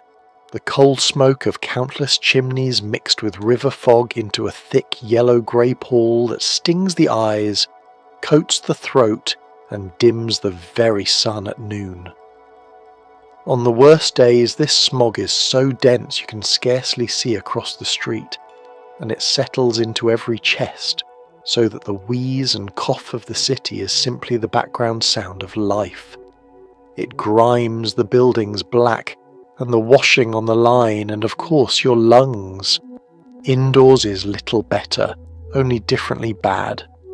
The windows stay shut against the cold and the smog, sealing you in with the close, stale, gaslit air, the damp rising from the walls, the faint drift from the drains, and the general muggy fug of many people and many fires in an underventilated house.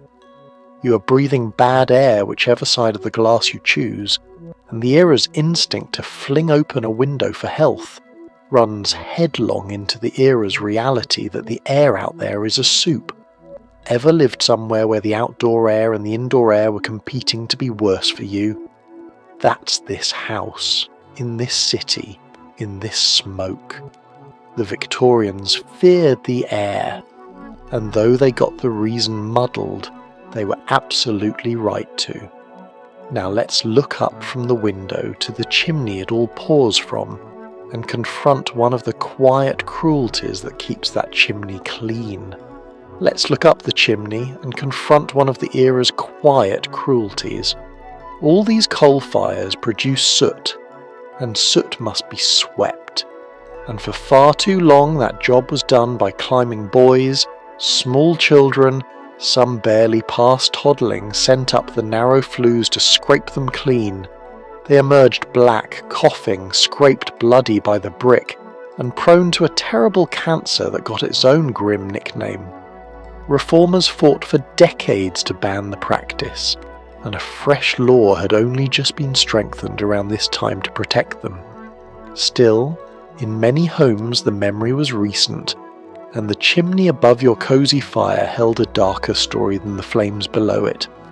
Let's understand the problem the trade existed to solve, because it's real enough. Coal fires cake the inside of a chimney with thick, greasy soot, and a fouled chimney draws poorly, smokes into the room, and can catch fire in a sudden roaring blaze that threatens the whole house. So chimneys must be swept regularly, and the flues in these houses are often narrow, twisting and awkward, bending around corners a brush cannot easily follow. And here the trade found its monstrous solution: send a child up inside. The climbing boys, and occasionally girls, were small precisely so they would fit, and they were often desperately young, apprenticed or sold to a master sweep who sent them scrambling up the black, cramped, pitch-dark flues to scrape and brush the soot loose from within. They climbed by, bracing their small backs, knees and elbows against the brick, working upward in a space barely wider than their bodies, in the dark, choking on the falling soot, their skin torn raw on the rough stone. It is a horror to picture, and it was ordinary, contracted work in respectable households for a very long time. The suffering did not end when they climbed down. The soot ground into their scraped skin and never fully washed out, and it caused a dreadful disease, a cancer so associated with the trade that it was named for the sweeps themselves, one of the first occupational cancers ever recognised. The children's growth was stunted, their lungs ruined, their knees and elbows permanently calloused and deformed from the climbing. Some became trapped in a flue and suffocated or burned. They were, in every sense, used up by the work. Reformers fought this for decades, appalled, pushing law after law through a reluctant system. Sweeping machines existed, long jointed brushes that could clean a flue without a child inside it, and the campaigners urged their use, but many masters resisted, insisting the boys did it better and cheaper, and enforcement was weak enough that the practice dragged on long after it was first condemned. It took repeated legislation, each act stronger than the last, and a great deal of stubborn public conscience, before the climbing boys were finally truly gone from the chimneys of the land. By a year the tide is turning hard against it, the law freshly strengthened, the machines spreading, the public increasingly disgusted. But turning is not the same as done, and in many a comfortable home the sweep's boy is a memory only a few years old, or in the worst corners still a present shame.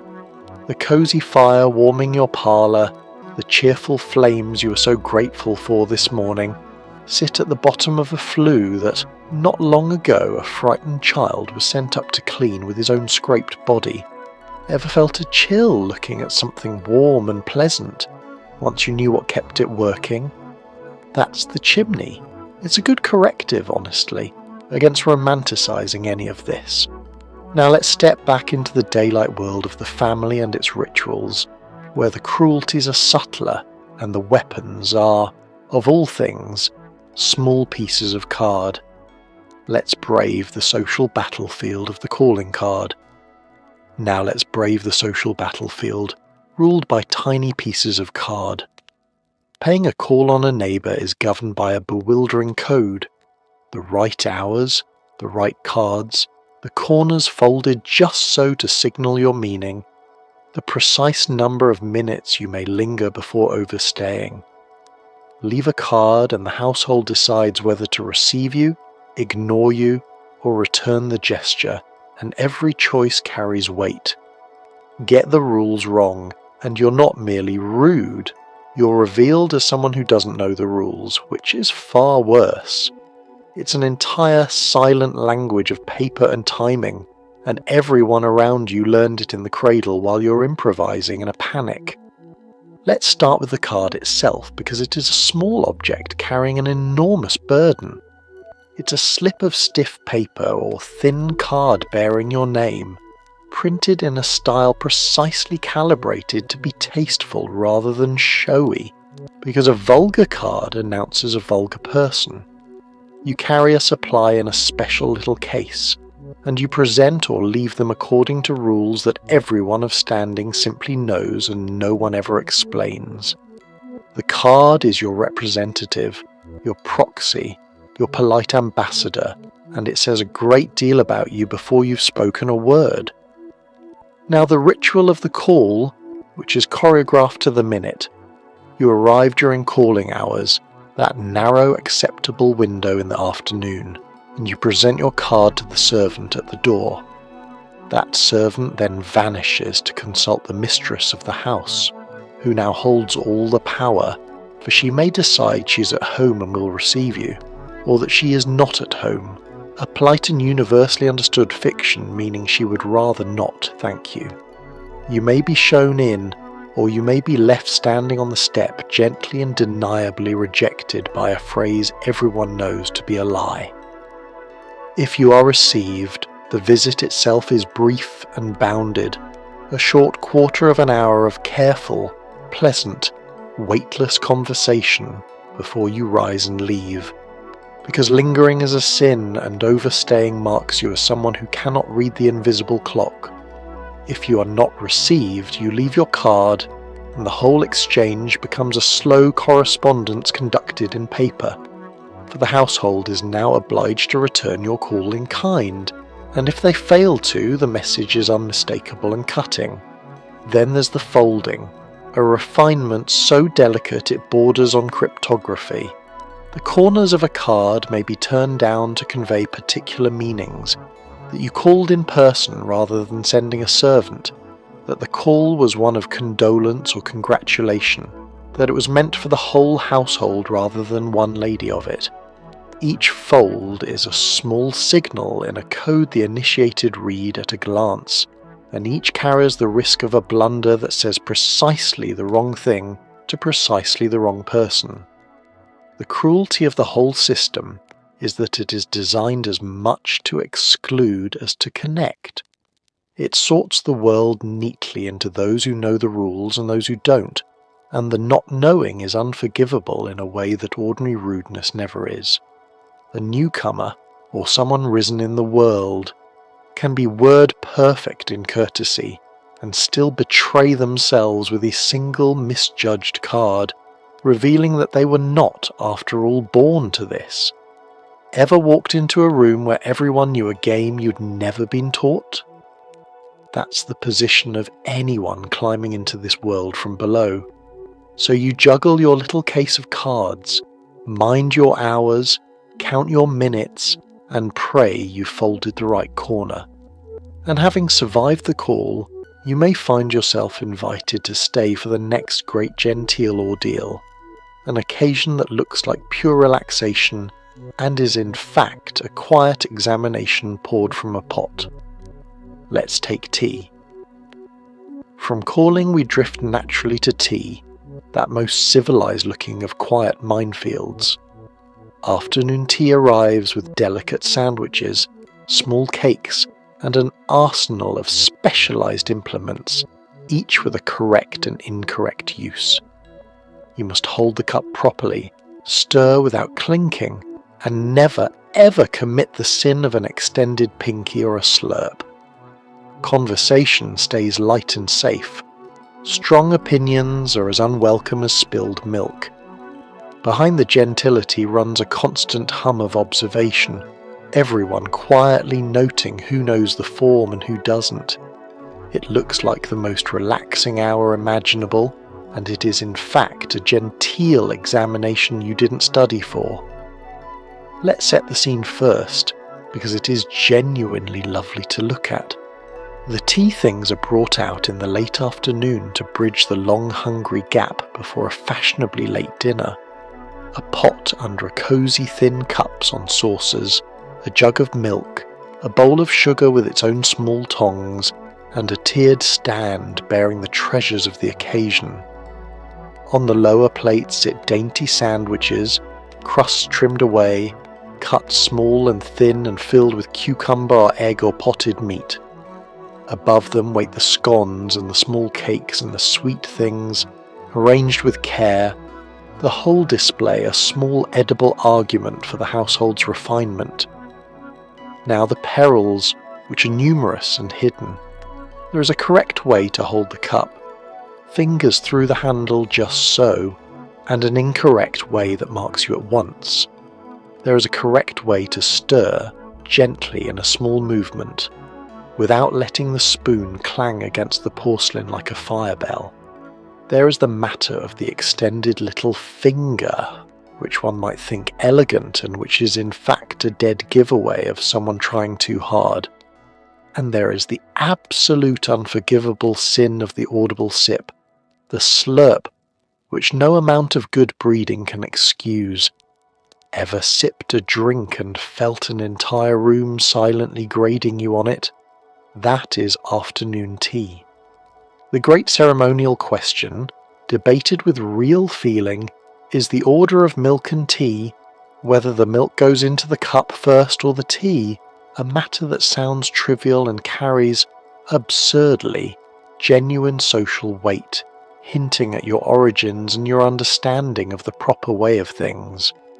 It is the sort of question over which people quietly judge one another for a lifetime, and there is no answer safe from someone's disapproval, only the confidence to pour as though you have always known. The conversation is as carefully bounded as the cutlery. Tea talk is light, pleasant, and scrupulously safe, kept well away from anything that might provoke, unsettle, or reveal too much. Politics, religion, money, and strong feeling of any kind are all left firmly at the door. You speak of the weather, of mutual acquaintances handled with care, of small agreeable nothings, because the purpose of the hour is not to say anything, but to demonstrate that you know how to say nothing gracefully, for a sustained period, without a single misstep. And underneath the whole gentle scene runs that constant current of observation, everyone watching everyone with perfect politeness, noting the hold of the cup, the choice of words, the ease or unease of every gesture. It is a performance of belonging staged over sandwiches, and the stakes, though never spoken, are real, for reputations are quietly made and unmade over the teacups by people smiling warmly the entire time. The warmth is genuine and the scrutiny is genuine, and they sit side by side in the same room. So you hold your cup just so, stir in silence, keep your opinions blandly to yourself, and survive the examination one careful sip at a time. And if you have passed the small daytime test of card and tea, you may earn the greatest social trial the household can offer, the one held after dark, under the gaslight, arrayed with a small gleaming army of forks. Let's go into dinner. As evening falls, we reach the grand ordeal, dinner. A formal Victorian dinner marches through course after course, and beside your plate awaits a gleaming regiment of cutlery, each piece assigned to a specific dish in a specific order. Work from the outside in, use the fish knife for the fish, and whatever you do, don't reach for the wrong glass. Servants circle with dishes, timing is everything, and the mistress has agonized over the menu and seating for days, because a well-run dinner announces the family's worth to every guest at the table. Choose wrong and no one shouts. They simply notice and remember. It is a meal, a performance, and a test, all balanced on the tines of the correct fork. Let's survey the table because it is a battlefield laid with silver. Beside each place sits an intimidating array of implements, forks to the left, knives and spoons to the right, more waiting above the plate, each shaped and sized for one specific task and useless for any other. There is a knife for the fish, and a different knife for the meat, a fork for this and a fork for that, spoons for soup and spoons for pudding, and the whole gleaming regiment must be used in the right order for the right course. The rule that saves you is simple: work from the outside in, and the panic that ruins you is forgetting it. Now the march of courses, for a formal dinner is a long campaign rather than a single meal. It opens with soup, then fish, then a procession of meats and made dishes and roasts, then sweet things and savoury things and fruit, each brought and cleared in its turn, each with its own cutlery and its own etiquette. You're expected to take a little of each, to pace yourself across the long parade, and to keep up the flow of light, pleasant conversation the entire time, all while navigating the silverware without a single visible hesitation. It is a marathon disguised as a pleasure. The service itself is an art performed by the servants, who move around the table presenting each dish so that guests may serve themselves, refilling glasses, clearing plates and vanishing between courses, ideally noticed as little as the gaslight. The timing must be exact, the dishes arriving hot and in sequence from a kitchen 2 floors below, which means the cook and the servants have been labouring in that furnace all day, so that the meal may appear upstairs as though summoned effortlessly from the air. The effortlessness is the whole illusion, and it is bought with a great deal of hidden sweat. Behind it all stands the mistress of the house, who has agonised over this dinner for days, because the dinner is her work and her verdict both. She has planned the menu to impress without seeming to try, arranged the seating so that rank and precedence and delicate personal histories all fall out correctly, and staked the families standing on whether the evening runs smooth. Get the seating wrong, place a guest below their due, and you have delivered a public insult that will be remembered long after the last plate is cleared. And the judgment is real, though it never raises its voice. Reach for the wrong fork, drink from your neighbour's glass, falter over the fish, and no one will correct you or say a word. They will simply see and file it away, and know. Ever sat at a table so precisely governed that a single small mistake felt like a public confession? The Victorian dinner is exactly that, a gracious, glittering, merciless examination where the failing grade is delivered in perfect silence and perfect smiles. You survive it fork by fork, course by course, and rise from the table drained by the effort of appearing at ease. But the evening is not over, for the guests must now be entertained. And entertainment in this house means gathering in the drawing room for pastimes of a peculiar and captive charm. Let's retire for the parlour games. Dinner survived. The family retires for an evening of home entertainment, because there is no television, and something must fill the hours. This means the piano, at which some daughter of the house has been drilled for years, and now performs for a captive audience that must look enraptured.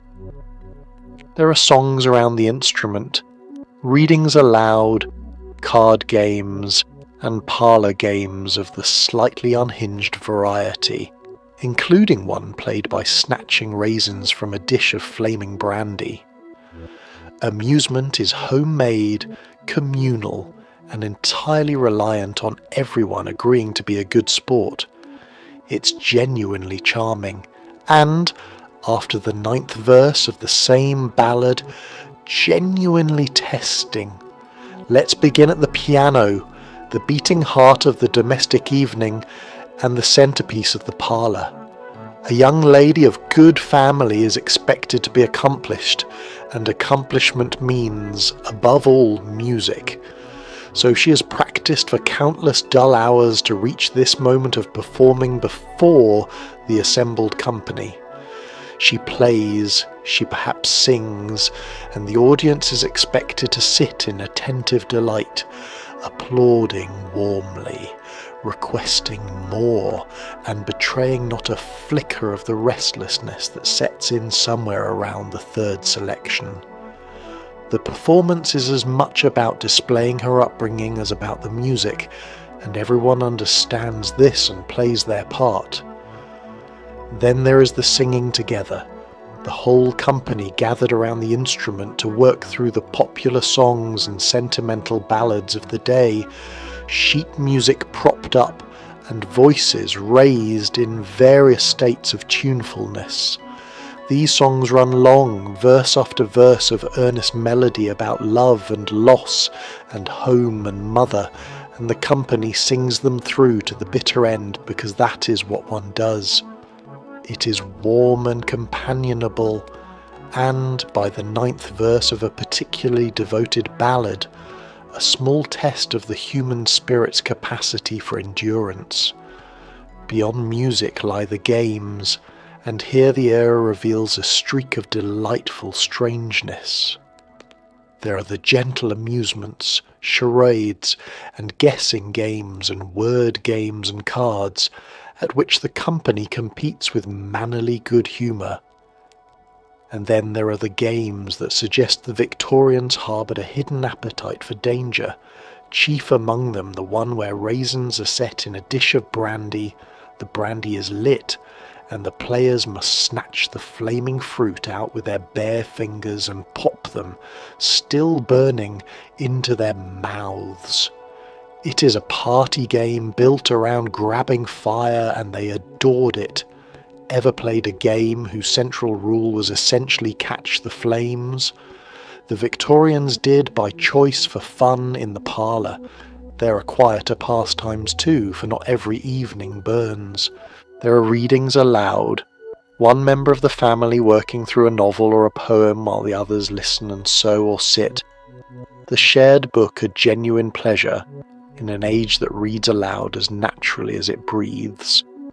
There are riddles and recitations, tableaux, where the company freezes into living pictures of famous scenes, and endless rounds of conversation games that reward wit and quickness.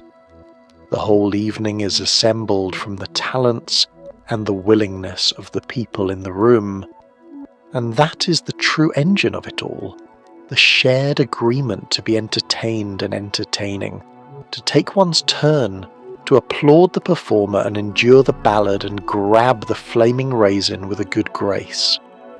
The amusement is homemade because it must be, and it works only because everyone consents to make it work, contributing their party piece and receiving everyone else's in kind. It is communal in the deepest sense, a pleasure the family manufactures together out of nothing but a piano, a pack of cards, some brandy, and their collective goodwill. It is, for all the tedium of the 9th verse, one of the genuinely warm corners of this cold and rule-bound house. And at the centre of that warmth, orchestrating the whole evening as she orchestrates everything, stands the woman the ages placed upon a peculiar pedestal. Let's consider the mistress of the house, the angel who runs it all. Let's pause on the woman running all of this, the mistress, cast in the role the age adored, the angel of the house. She's expected to be gentle, selfless, endlessly patient, and devoted entirely to the comfort of her husband and the moral tone of her home. She manages the servants, plans the meals, keeps the accounts, upholds the family's respectability, and does it all while appearing to do nothing more strenuous than embroidery. Her domain is the home, and only the home. Ambition beyond it is quietly discouraged. It is an exhausting amount of invisible labour dressed up as serene domestic bliss, and she is not permitted to look tired while performing it.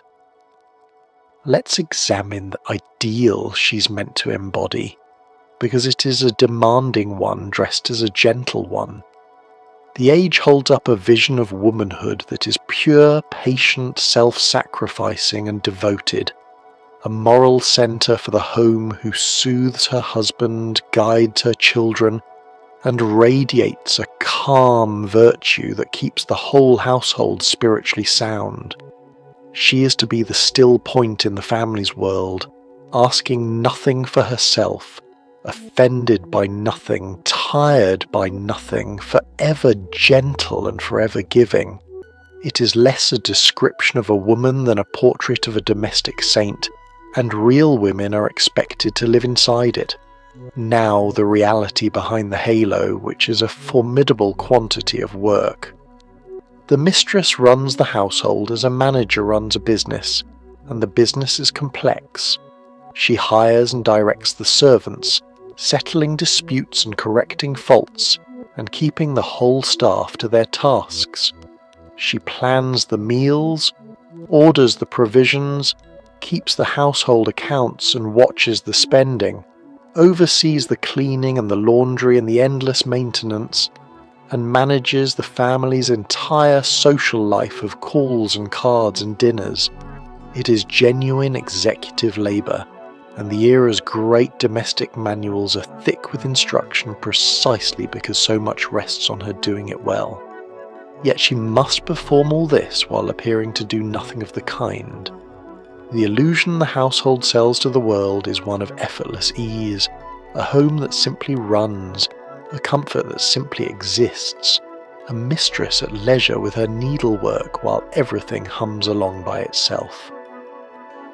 The immense coordinating effort behind that ease must stay invisible, so she carries her ledgers and her staffing troubles and her 1,000 small decisions privately, presenting to guests and husband a face of untroubled serenity. Ever done a demanding job and been required to look as though you weren't working at all? That is her daily condition. Her horizon, meanwhile, is drawn tight around the house and permitted to extend no further. The world of work, ambition, public life, and independent achievement belongs to men, and a woman who reaches toward it strains against the whole weight of the age's expectations. Her sphere is domestic, her influence indirect, exercised through her husband and her home rather than in her own name, and even her considerable real power over the running of the household is framed always as service rather than authority. She governs a small kingdom, and is told she merely keeps a home. There is real fulfillment in it for many, and real constraint in it for many, often in the same woman at the same time. The role offers a genuine domain to master, and a genuine dignity in mastering it, and it also offers a ceiling low enough that a clever, energetic, ambitious woman may spend her life managing a household when she might have managed a great deal more. The angel of the house is honoured and confined by the very same idea, elevated onto a pedestal that is also, if you look closely, a rather small and well-appointed cage. She presides over the whole visible house, but she is not the one who scrubs it into being. For that, we must go where she directs but rarely follows, down past the green baize door into the world that makes her serene household possible. Let's descend at last into life below stairs. Now let's go where the family rarely does. Below stairs, the servants' world. Down here the day begins before dawn and ends long after the family sleeps, in a life measured out in bells that summon you upward at a moment's notice. Servants eat plainer food, sleep in the coldest rooms, and are expected to be near invisible, pressing themselves to the wall as their betters pass. There are rigid hierarchies even among them, from the lofty cook and butler down to the lowly scullery maid with her chapped hands and mountain of pots. It is hard, endless, poorly paid work, and yet for many it means a roof, food, and a place in a world with few kinder options. The house has two entirely separate lives, and only one of them gets to sit in the parlour. Let's understand the divide first, marked by an actual door. In a house of any size there is a threshold, often a green baize door that muffles the sound, separating the family's polished world above from the working world below, and crossing it is like passing between two countries sharing one address. Below it lie the kitchen, the scullery, the servants' hall, the storerooms and the back stairs, a whole hidden domain where the labour happens, and above it lies the serene, ornamented life that labour makes possible. The two worlds share a roof, and almost nothing else. Now the shape of the servant's day, which is bounded only by exhaustion. It starts before dawn, when the lowest maids rise in the dark and cold to rake and light the fires, and heat the water so that the family may wake to warmth they never see created. It ends only when the last of the family has retired, and the last task is done, often late into the night, leaving a few short hours of sleep before it all begins again. Through it all runs the tyranny of the bell system, the board of labelled bells in the kitchen that jangle to summon a servant to any room at any moment, so that one is never truly off duty, only waiting to be rung for. The hierarchy below stairs is as rigid as anything above it, a whole ladder of rank among people the family lumps together as simply the servants. At the top stand the senior figures, the butler and the housekeeper and the cook, who command real authority in their own small dignities. Beneath them descend the footmen, the housemaids, the kitchen maids, and at the very bottom the scullery maid, youngest and lowest, whose life is the endless scrubbing of pots and pans in cold water with cracked and reddened hands. Each rank knows its place precisely, and the ordering is observed among the servants with a seriousness that would surprise the family, if the family ever thought about it. The invisibility is perhaps the strangest demand of all. A good servant is meant to be present in the work and absent in the person, appearing where needed and effacing themselves everywhere else, even to the point of turning to face the wall, or stepping into a doorway when the family passes so as not to intrude upon their notice. They are to move through the house like the machinery they are treated as, keeping everything running while being seen as little as possible, so that the family may enjoy the comfort without ever confronting the human cost of it. Ever done essential work while being asked to pretend you weren't there? That is the servant's whole art. And yet, for all its hardness, this life is chosen, because the alternatives are often worse. Domestic service offers a poor girl or boy a roof over their head, food in their belly, a fire nearby, and a measure of security and respectability that the factory or the field or the street cannot match. The pay is small, the hours are all of them, the freedom is scant, and still there is a bed and a meal and a place, and in this world that counts for a very great deal. It is a hard bargain, and for many it is the best one on offer. 2 lives under one roof then, and the one below keeps the one above afloat, and both of those lives, high and low alike, share one thing they cannot escape and cannot delegate, one visitor who crosses the green baize door and every other threshold without knocking. Let's speak gently of death. Let's speak softly now of death, which visits the Victorian home often and openly. People die at home, in their own beds, surrounded by family, and the body remains in the house to be washed, dressed, and watched over until burial. Curtains are drawn, clocks may be stopped, mirrors covered, and the household hushes itself into solemn ritual. Child mortality is heartbreakingly common, and disease can carry off the young and strong in a matter of days. There is no hiding death away in distant institutions. It is part of the household's rhythm, mourned with elaborate and sincere ceremony. The Victorians did not fear to look death in the face. largely because it kept turning up at the door. Let's begin with how close it all is, because that is the great difference from our own time. Death happens here, in this house, in the familiar bed, not in some distant ward attended by strangers. When a person's time comes, they die at home among their family, and the family is present for it, gathered at the bedside through the final hours, so that dying is a shared and witnessed event rather than a hidden one. The deathbed is a scene the era knows intimately, and there is even a strong sense of what makes a good one, a passing met calmly, with the family near and the affairs in order. Then the body remains, and the household tends it. There is no swift removal by professionals. Instead, the dead are washed and dressed with care by the family or the women who help them, and laid out at home to be watched over until the burial. The room is kept, the body kept with it, and the family sits with their dead through the days between, a practice of watching and waiting that keeps the departed present and cared for rather than whisked away.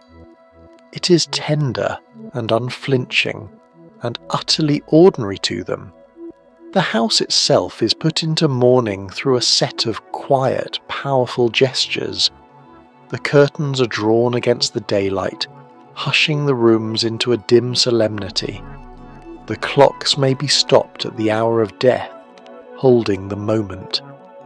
The mirrors are turned or covered with cloth, and the whole household lowers its voice and its pace into a stillness that announces, to anyone who enters, that death is present here and is being honoured. These small acts transform the ordinary home into a place of mourning, marked and set apart for the duration. The sorrow is so frequent because death is so frequent, and nowhere more cruelly than among the children. Child mortality is dreadfully high, and few families are spared the loss of a little one, so that the small coffin is a grief the era knows far too well. Disease too moves swiftly and without mercy, and the fevers and infections of the age can take a strong young adult from health to the grave in a handful of days, leaving no time for anything but shock. Death here is not the distant end of a long life. It is a near and constant presence that may call on anyone, at any age, with little warning. And because it is so present, the Victorians do not look away from it as we so often do. They face it directly, ritualize it thoroughly, and fold it into the ordinary rhythm of the household, rather than banishing it to the edges of life.